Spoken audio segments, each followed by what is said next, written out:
Good afternoon, class. Your module 9 is about records management, and I have decided to make a recorded video about it. Kay I know that you are busy man in your work, so maybe if I will conduct a virtual class, some of you will not be able to attend it. And also, of all the modules in our subject, ako ni siyang i-discuss good because it is really important, especially that you are office administration students and you will be handling a lot of paper someday. So you need to learn how to manage records or how to sort files. Kay of course, we don't want you nga ipanghatag mo sa mga offices and then to find out dili mo kahibaw og asay pangmutang ang mga files. There are a lot of files in the office, several types of files in the office, documents that serves different function. And to be able for you to learn how to manage those records, this will help you on understanding the importance of records management, how to handle files, and how to record files. Now, first is we have to tackle what is record. Now, record is any document with stored information that the organization make or receive for daily transactions, or maybe an archive which provide historical information for future value. Now, any document in the office that contains information, those are considered records. And those specific documents, nana sila gi-serve nga purpose sa organization.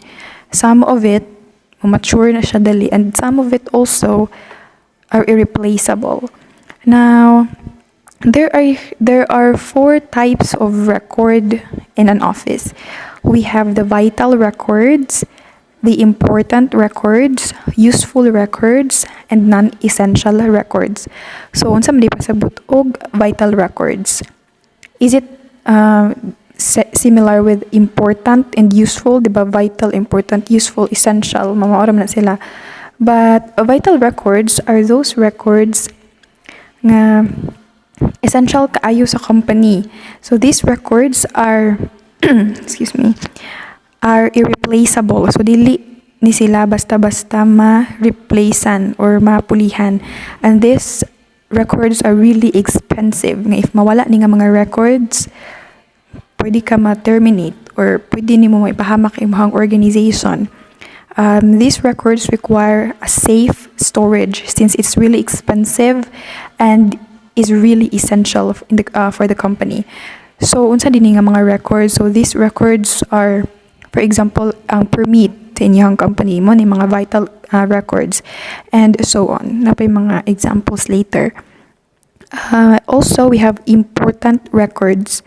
Now, important records are records that are also expensive but are replaceable. But then, when I said replaceable, dili pasabot nga, dali nga ma-replacean. So, these are replaceable but are expensive to replace. So, it needs also a secure location for storage, and it helps the business to run in a smooth way. So, examples of this are the financial records in the company. Those are important records, no? Kanang naa sa financial department. Those are records that are very expensive, and if mawala na nimo, it's hard to replace. But unlike the vital records, dili gyud nga which is dili gyud ma-replacean, important records can be replaced, but it is really expensive to replace. So you have to take care of these documents. And then another type of record is the useful records. So these records are easily matured, or those records nga dali ra siya ma-replacean. So this type of records requires a storage that is easily accessible, since kani man nga mga type of documents ang gigamit kada adlaw, or for example kanang if you see an office na ay makita ninyo nga incoming files and outgoing, so those are example of useful records. So ana na nila ibutang ana kay moagi ra na sa office, so dili gyud bitaw ingon nga i-keep siya in a longer period of time. And also kani nga mga files type of records kailangan ni siya ibutang sa front desk or anything nga dali ra ma-access, kay as what I have said, these are the type of files nga gamiton gyud in everyday. Example of these files are letters, memos, memorandums. So those are example of the useful records. And we have here non-essential, and it doesn't mean nga non-essential ang records dili na gyud siya gamiton. Of course gamiton ni siya, but one time used only, or like for a specific occasion only, and dili na nimo siya mabalik o gamit on the next transaction. Kay kani nga type of records or this non-essential records mo mature ni siya or ma-dispose in like a month or less. So example ani is kanang mga advertisements. So dili na nimo like for example na kay program or na kay webinar. So the announcement of that webinar is only good for that specific occasion, for the webinar itself, and then after that webinar expires, the record also expires. These are the examples of the 4 types of records that I had discussed a while ago: the vital records, important records, useful records, and non-essential records. Now, vital records includes the articles of incorporation, deeds, kanang mga documents sa inyong ipampalit nga mga assets, copyrights, reports to shareholders, mortgages, contracts, patents and intellectual properties, leases, policy manuals, articles of the incorporation again, quality assurance records or kanang katong quality check, awards, and blueprints, and also drawings, blueprints or drawings. So these are the records that you don't want to wish nga mawala, because these records are irreplaceable, or in short, maglisod ka og pangita og balik. For example, mawala nimo ang deeds, or for example articles sa inyong incorporation, is gonna be a big problem for the organization, dili lang nimo nga mga makawa. And mostly this type of records dili ni siya basta-basta nga ipagawa sa company, and dili ni siya basta-basta pahawiran sa mga tawo sa company. So these records are stored in a really safe storage area where few people only knows kung asa ni siya gi-store. And then we have important records, the financial statements, tax returns, personal files, and contracts. Contracts ni sa mga employees. So, these records are replaceable. Pwede ni siya mapulihan. But again, very expensive. So, if mawala ni nimo or ikaw makawala ani, you have to mugasto kag a lot of money just to get another copy of this specific papers or records. And then we have useful records, kadtong dali ra mo mature, replaceable. This includes business letters, purchase orders, policy manuals, banking records and customers' addresses, kanang mga emails, letters, and memos. So kani nga mga records are the records that you usually see in your day-to-day operation. And also kani nga mga records ang pwede ninyo nga ma-encounter, kay you cannot touch the records ani mga vital records, important records, kay mga specific personnel ra gyud ang maka-touch ani nga kind of records. But useful records kani mo mga mabanggaan ninyo pohon sa inyong OJT or sa inyong work, na these are the records that are very common in the offices. And non-essential records, those records nga one-time use only. For example, the announcements, as what I have said, advertisements, bulletins, so sort of things like that. Now, there is this called the life cycle of a record? So na di po yung life cycle ang record, no?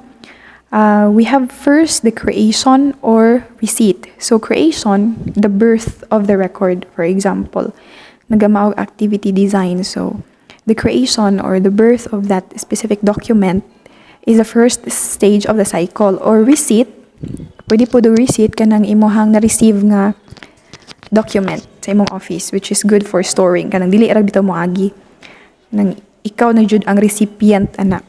Now, second is distribution. After the making, after the creation of the document, imo na siyang i-distribute to specific offices. For example, nagama ka activity design or nagama ka og announcement, like for example, a memorandum. Nga. So, imo i-distribute sa office kung asa nimo siya i-address. And then the usage of the received or the created documents.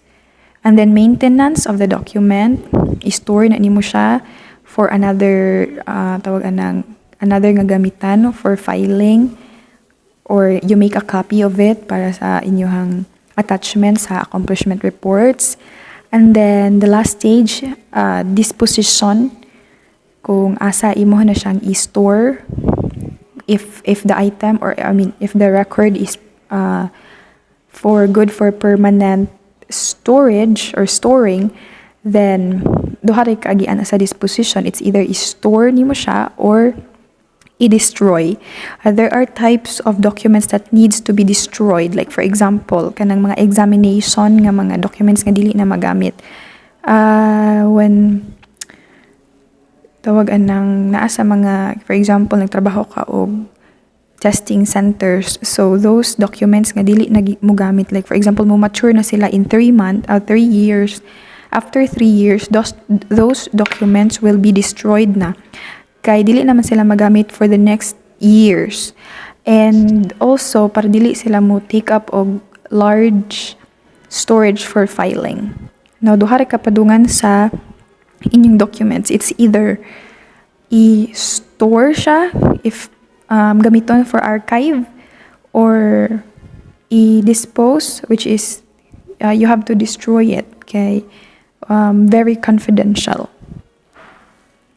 And then in records management, it is the systematic process of controlling records from birth to final disposition. So this is a systematic way of controlling or pag-manage sa imong records from creation down to disposal. Now, there are 2 kinds of record which we classify as physical and electronic. And I know you guys are very much aware of what physical record and electronic records are, especially that mga millennials na gyud.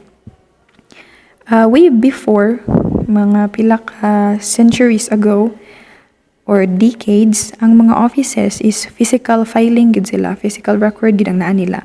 So these records are those documents that can be physically touched, like the papers or kanang mga folders, isod nilang mga filers. So those are physical records. And this type of record needs space for filing. So mo take up did bitaw siya og specific space sa inyong office for filing. Kanang naay mga filing cabinets or storage room for this, specifically intended for the filing of those records, and is kept physical, serving a specific purpose.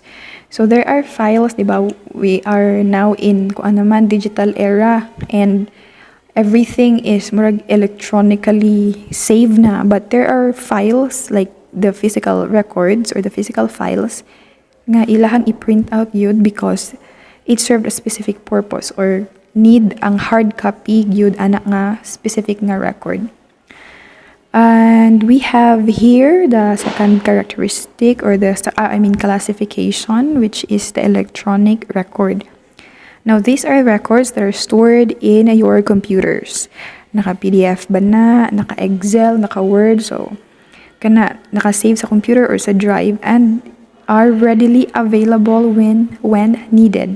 So unlike the physical record nga mudong pa ka sa storage area and then you have to manually check the records, electronic records are convenient and easy to retrieve because type lang ka dito, Control F, you find the record or the name of the file and then readily available na siya. So that's the benefit or the advantage of electronic record.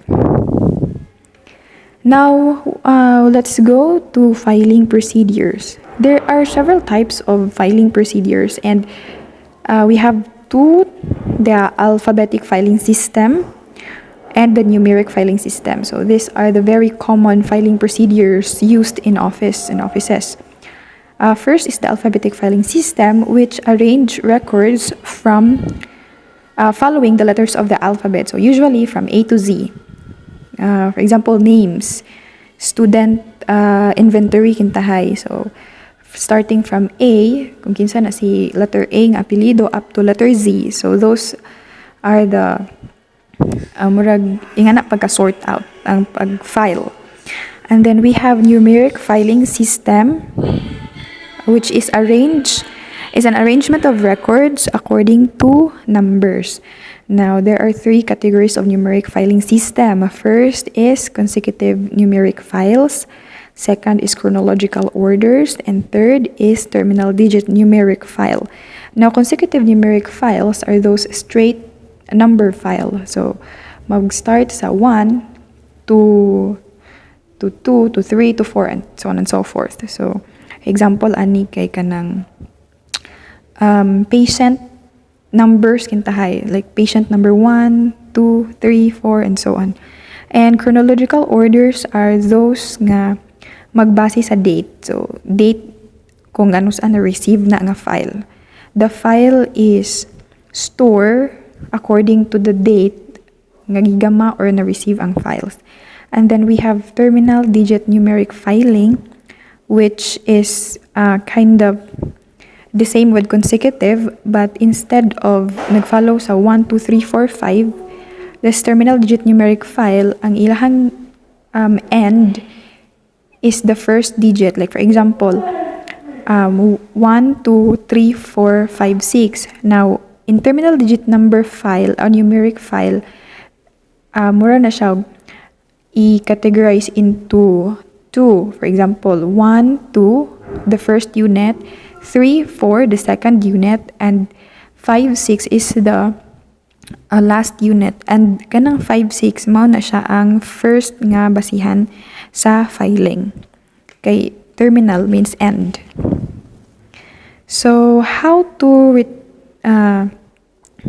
you have learned how to manage your records, how to file, and now, unsaan pag-retain sa inyong mga records, the retention of the records, unsa may basis sa inyong pag-dispose from disposal of the record. So, it's either imo bang i-dispose na siya through storing it in a permanent storage or imo nang i-destroy. So, records are retained according to the activeness of its usage. Now, dormant records or the inactive records are often stored in a permanent filer to take up less space and give more space to active ones. So, for example, kana nga records is dili siya active. Example of dili na active nga records is kana bitang which is good which is dili pa siya dapat kanang destroy kay kanang mga last year's financial statement kintahay. So those records are not anymore active since pag last year man to, but you cannot destroy those records kay importante man to siya. You can use those records in future use or para sa umaabot nga mga transactions ninyo or humuon ninyo siyang basihan. So those records are filed in a permanent filer para ang mga active nga record dili matabunan sa mga inactive. Now you get me? So those records nga active, those are the records nga ibutang always sa front desk or sa front nga always kanang makit-an, which is kanang convenient or easily accessible. Now there are two types of retention.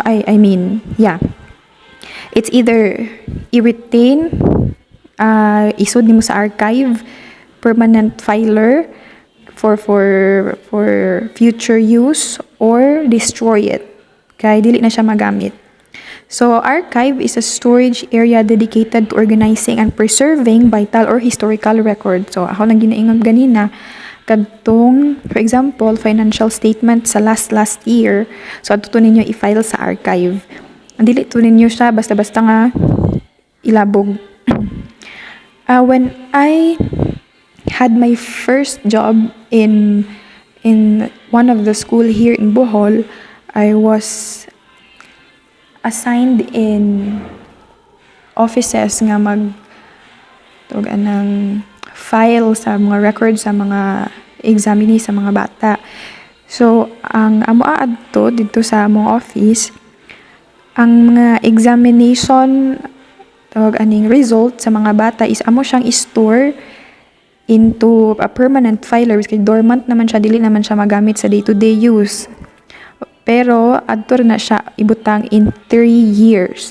After 3 years, which is dili na to magamit, then adto pa i-destroy ang kadtong nga specific nga document. So kana nga mga documents nga dili pa i-destroy ay adto na sa archive ibutang.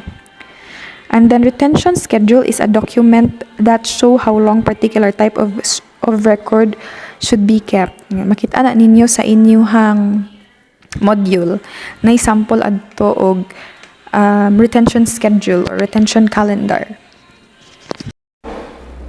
So next is managing physical records. Now there are 5 steps in managing or preparing for physical records. So this involved the collection of the records, inspection of the records, index and code the records, cross-reference the records if needed, sort the records. So first, you have to collect the records from the offices. So asa na siya i-collect. And then inspect the records. You have to check the records if kana ba nga record is na belong ba ana nga category. And then index and code. I will teach you how to index records later, and cross-reference if needed. You try to check if those records are sakto ba siya. And sort the records according to how it should be sorted. Now, here is the alphabetic indexing rules. The ARMA International, or the Association of Records Managers Administrators, so kani sila ang naghatag og standards on how to index records for filing.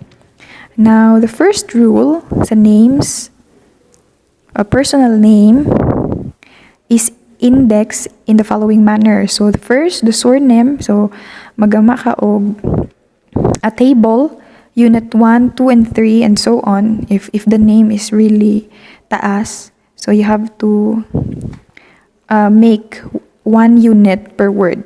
For example, my name, Jeya Cañete. So the surname is the last unit. Is the first unit. So if nag-start sa letter C, this is individual sorting ha.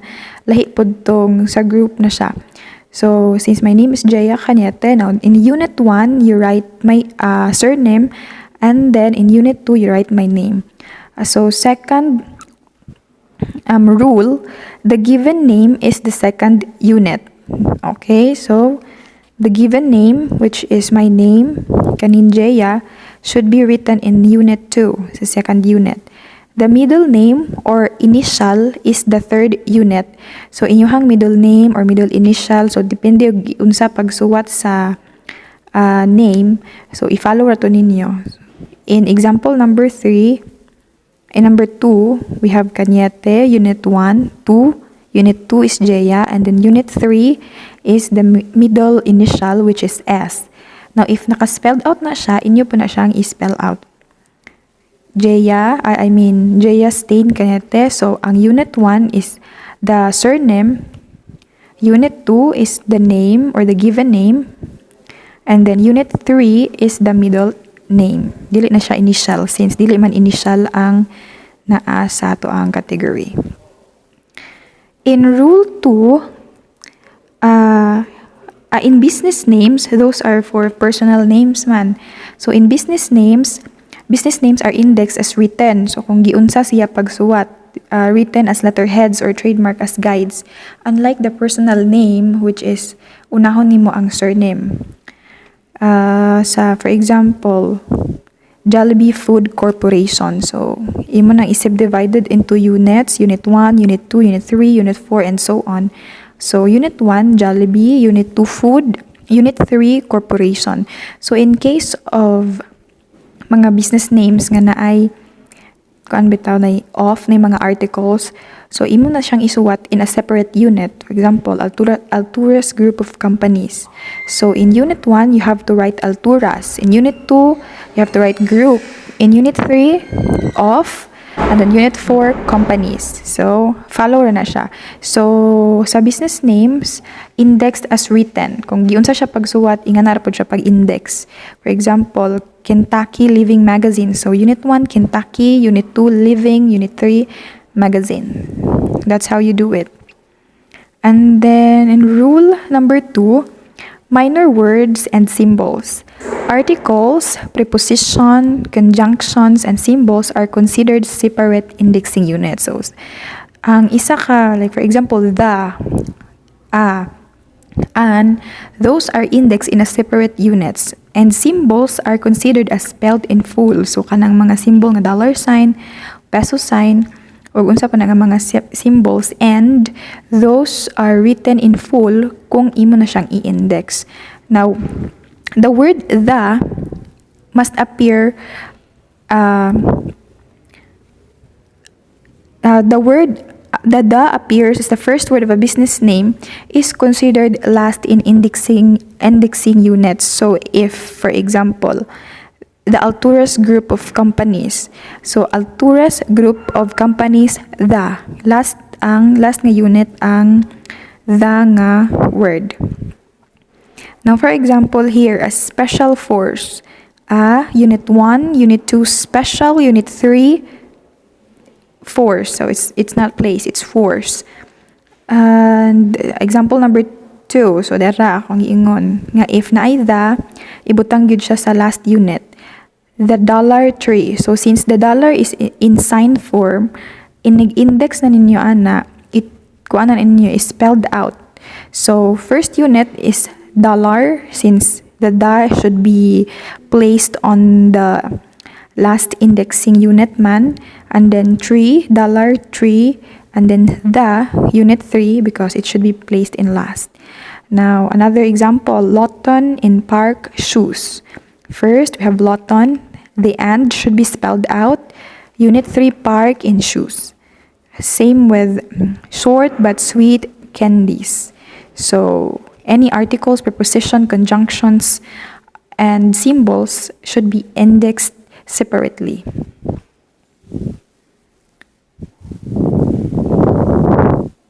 Rule number 3, with a punctuation.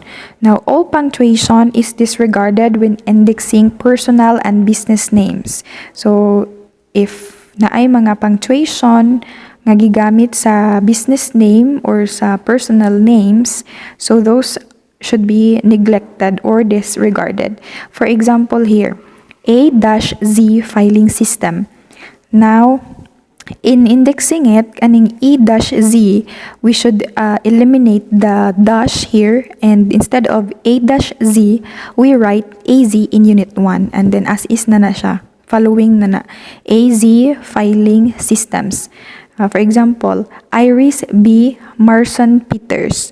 Now, diba, Marson Peters is the surname man, so it should come first.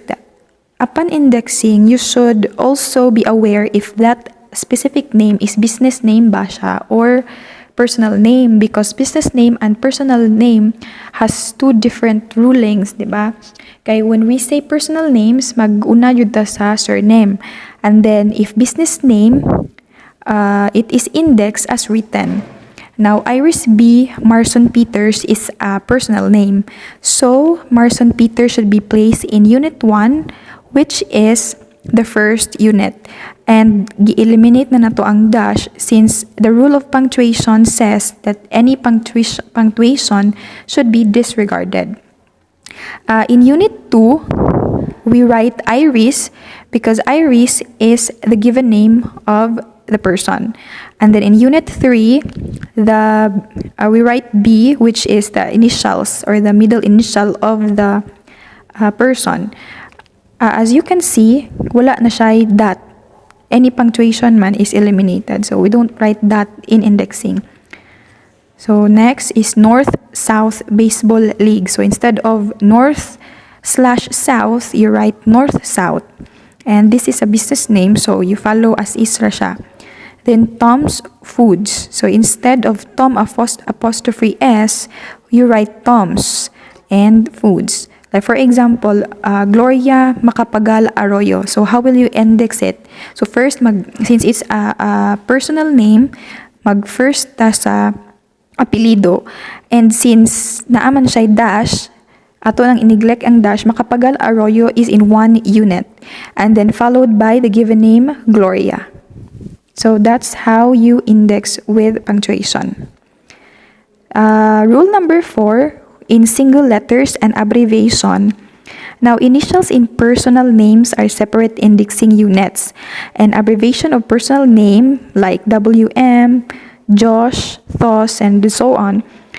Also, nicknames like Liz, Bill are indexed as written. So kung giunsa ra siya pagsuwat, dili na nimo siya spell out. For example, you know that her name, for example, is Maria Teresa, and then ang gibutang ra sa name sa file is M.A. Teresa. So do not spell it out. Kung gi-abbreviate ang name, leave it there. Single letters in business and organization names are indexed as written. Now, radio and television call letters as one unit. For example, AKM Incorporation. Now, as you can observe in example number 1 and 2, na ay space between letter E, K, and M sa first example, and in the second example is wala na siya spaces. So if na ay space, every unit is kanang isa ka letter. Like for example, AKM. So unit 1 E, unit 2 K, and unit 3 is M. And then follow the incorporation, the Inc. The as is ra dibato, we don't tawag anang spelled out abbreviation. So incorporation, INC, and then do not write anything dot. Do not write the dot because punctuations are disregarded. Now, in second example, the EKM Incorporation, wala na siya spaces. So, since wala na siya spaces, you write it in one unit, EKM, then Incorporation. Forget about the dot. And next, F. Paul McIntyre. So, di ba? This is a personal name. Munang first unit should be the name, which is, the surname, McIntyre. And then unit 2 is the name, which is F. Pero do not write the dot na, and Paul, which is the second name or the middle name. And then L and M Enterprise. So as you can see, naghapon siya spaces in between. So if na spaces, lahi-lahi na siya nga unit. So, Unit 1, L, Unit 2, End, which is spelled out. Unit 3, M, and Unit 4 is Enterprises. Another example, Liz P. Park. So, this is a personal name. We should first index the surname, Park. Unit 2 is the name, the given name, Liz. And Unit 3 is the middle name or middle initial, which is P. So, it's easy. So, in rule number 5, in indexing titles and suffixes, daghan kayong bantayanan ani, you have to be keen if that specific name nga i-record or i-index is business name ba siya or tawag ng personal name, because there are differences in personal name and business name indexing.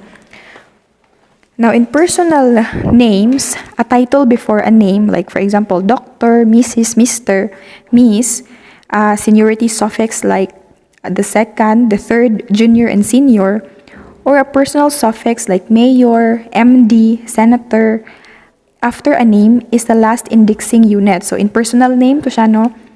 Kanang mga titles, mga seniority suffix, personal suffixes, it should be placed in the last indexing unit if personal name.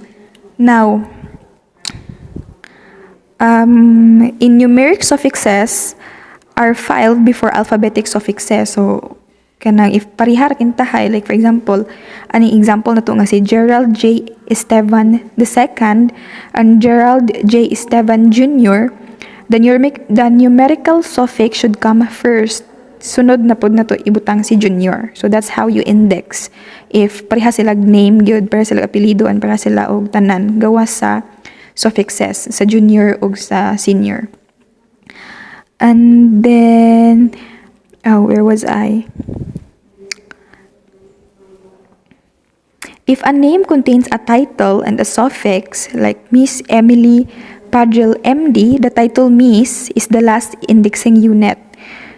For example, di ba, ibutang man nato sa last ng personal suffixes like MD, mayor, senator, and what if napadyoy Miss? So unahon, for example, in this example, Miss Emily Pagel MD. So index na to ana, Pagel na siya, first unit. Second unit is the name, Emily. Third unit is the Miss. And then, last unit, ang personal suffix ng MD. I mean, nabali siya. Ang last nga unit is ang Miss. You write first the MD. So, again, in Miss Emily Pagel MD, you write Pagel, the surname in first unit, Emily in the second unit, MD in the third unit, and Miss in the last unit. Kay mao man ay rule. Then royal and religious titles followed by either a given name or a surname are indexed and filed as written. For example, kanang Queen Elizabeth. So dili na nimo siya hilabtan, as is na write it down or index it as written. Or kintay Father George. So you write Father and George. For example, Dr. Joe's Diner. Now, this is a business name kay Dr. Joe's Diner. Dapat magbantay gyud mo always kung kana ba siya is personal name ba or tawag aning business name, since lahi ang ruling sa business name o sa personal name. Namura ko parag Kikay's Eatery or Kikay Eatery. So, Kikay might be the first name and Eatery might be the last name. But in Kikay's Eatery, so, klaro kayo nga business siya, business institute. Like, for example, ang eatery ni Kikay, kay Kikay's Eatery man. So, going back on the example here, Dr. Joe's Diner. Now, in business title, di ba, at write as is. So, Dr. Unit 1, Joe's Unit 2, Diner. Just follow it and eliminate every punctuation you see. In the second example, Dr. Joe Miller. So, di ba, name man siya sa tao. So, we have to write the surname first in the Unit 1, which is Miller, and then Unit 2, the name Joe, and the title in Unit 3, which is Doctor. For example, another example, katong si Gerald J. Estevant II and si Gerald J. Estevant Jr. So, you should write first the numerical suffixes and then followed by the alphabetical suffixes. So, that's it. Maong nauna ng the second kaysa sa junior. And then, katong mga titles, religious titles and royal titles, as isra siya. So, Father Ryan. Father and Ryan. Now, another example, Mr. Ikenes bait shop. So, klaro man nga business name ni siya. So, as is na Mr. and then you write Iken's Bait Shop. And then Mr. Iken Wong. So, this is a personal name. So, you write Wong first, the surname of Mr. Iken. And in Unit 2, the name Iken. In Unit 3 is Mr. Ang iyahang title. And so on. So, the rule number 6 of indexing goes with prefixes, articles, and particles. Now, a foreign article or particle in a personal or business name is combined with a part of the name following it to form a single indexing unit. Spaces in the prefix or between a prefix and the rest of the name are disregarded. For example, Gloria de Gabriel. Now, de Gabriel is the surname of the name, which is Gloria de Gabriel, and is written with a prefix de.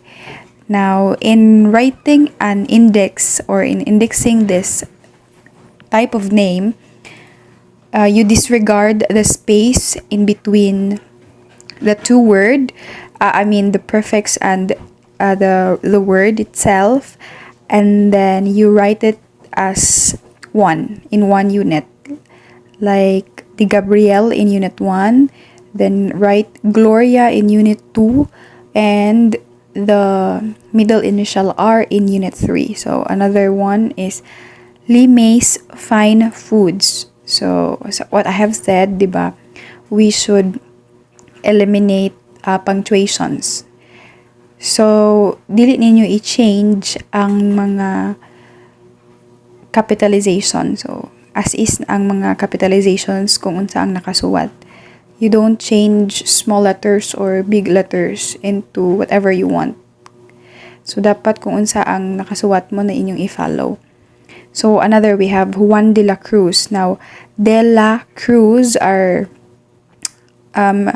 written in particles. So, de, we have la and cruz.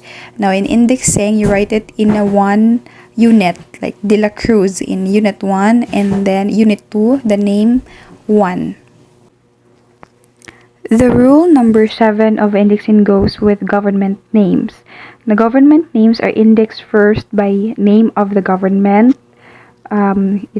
It can be a country, a state, a city, or whatsoever, and then followed by the distinctive name of the department, the bureau, office, or board. So, ang distinct name or unsa gid ang name bitaw sa department, and then followed by kung unsa na siya, it's either department ba na or bureau ba na or unsa na nga type of office.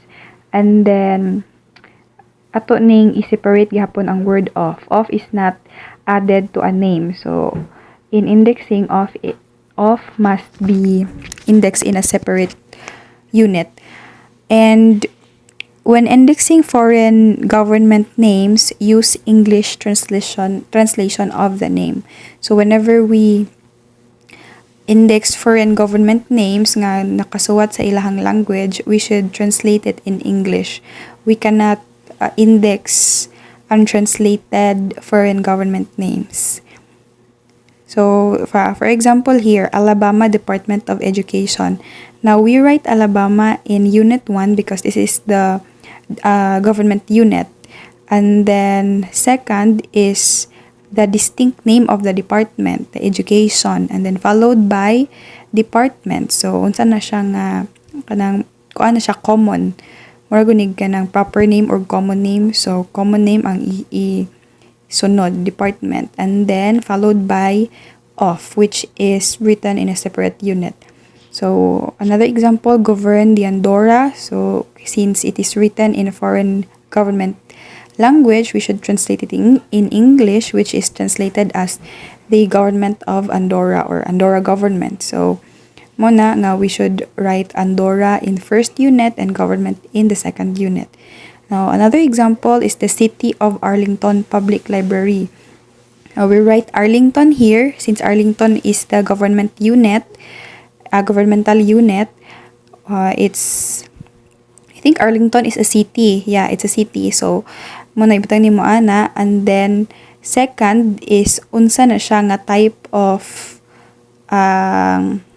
what a type of office day ng Arlington. So city, you write city and you separate the off, kay since dapat i-separate man ang off in indexing, and then followed by ang kuan niya na kanang specified office sa City of Arlington, so which is public library. So hinganaan mo siya pagsuwat. Same goes with City of Arlington Senior Center. And then City of Manila Fire Department. So Manila is the governmental unit and it's a city.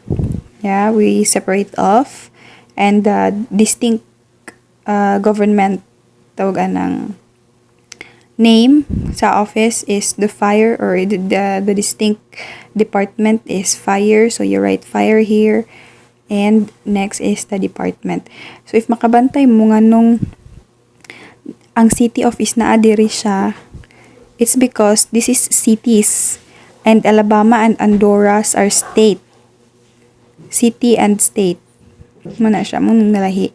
So if ever nakabutang ani, like for example here, Republika ng Pilipinas, we should translate it first, like Republic of the Philippines or Republic of Philippines. So first, you write the country, which is the Philippines, and then unsa na siya, unsa din ng Philippines. So Philippines is a republic, and then you write off in a separate unit. So same goes with the other two nga gi-translate. So the government names use 3 indexing levels rather than units. So kung government names sa Philippines ni kadto kay kuan man to general, so kani kay sa Philippines gyud mo na nga if government name sa Philippines, you should write Philippine government in unit 1, so it's standardized. Anything or any governmental departments or names nga index basta Philippines na gikan naka-standard na gid nga ang unit 1 is intended for Philippine government. And then the second level is the name of the department. So, unsa na siya nga department? For example, Department of Agriculture. So, you write Agriculture Department. Now, level 3 is the next most distinctive name. For example, Forest Service. So, Agriculture ang department and then Forest Service ang distinct jud nga name niya. If necessary, invert the name. So, change Department of Commerce to Commerce Department. So, just what we did sa Department of Agriculture, naghihimo na tong Agriculture Department. We can eliminate the off or write it, pero gamaan to parenthesis para for clarity. So, the words off and off the are not considered when indexing. Unlike kanina, katong sa general, dili sa Philippine government, nga gisuwat na to and nakaseparate siya nga unit sa pag-index. But here, in tawag anang Philippine government nga mga indexing, pag-index sa government names, it is done by levels and also tangtangon na ng off or off the. So here, example number 1, Office of Civil Rights, Department of Education. Standard na gyud na, Unit 1 is intended for Philippine government. So we start here in Unit 2. Now Unit 2, di ba, nakabutang ani second level unsa nga ngan sa department. So since Department of Education man siya, so we write Education Department. And unsa distinct nga office which is written here muna, Office of Civil Rights. So Civil Rights Office, eliminate the off. You can just disregard the word off here. Pwede rin natangtangon. Second, Risk Reduction Office, Bureau of Fire Protection. So, Fire Protection Bureau sa second unit, since first unit is standard. And Unit 3, Distinct Office sa Bureau of Fire Protection or Fire Protection Bureau, which is Risk Reduction Office. Same goes with the third example, Gender and Development Office, Commission on Higher Education. Philippine Government, Unit 1, Unit 2. What type of department? Commission on Higher Education. So instead of writing Commission on Higher Education, you write Higher Education Commission and then delete the on. In Unit 3 na pod, we have to write the office or what kind of office. So since it's Gender and Development Office, you write Gender Development Office. You have to be observant lang yun if that is a Philippine government or kadtong first na tong gikuan sa government names nga foreign government or general. Kay if general, dili na to i-separate ang of, then tagsa-tagsao na to ang mga words. Unlike here, which is done in levels. Diba? Units. Bali, ingani siya, wala siya per word. Now, electronic filing method. An electronic record is information on electronic storage media that can be readily accessed or changed. Electronic records are created and accessed using a personal computer or other devices such as a digital camera or phone. A computer can also be used to keep records, inventories, and store records, retention, and distraction data. Now, a collection of records about a topic is called a database. Kibaw naman siguro mo kung saan electronic filing method, no? Okay. Electronic filing method, para sa akong ganihangan natin gitawag ng electronic records. So, electronic records are filed using mga electronic devices such as computers, phones, and many other devices. So, these are the media for electronic record. We have magnetic media, materials or device that store computer files by using a disk or tape coated with a magnetic material. So, katong uso pa to sa natong floppy drive. And then we have flash drives, a device that stores computer files on a printed circuit board and connects via USB port. And third, we have memory card, a device that computes computer files on a printed circuit board and connects via a card reader. So I know these three types of media are not anymore unfamiliar with you, kay you encountered them day by day or from day to day activities, especially that you are in online medium of classes or online class ta karon. Also, na-in new gani we have the Google Drive or kanang drive nga one of the features of Google's Google account nasa inyong Google.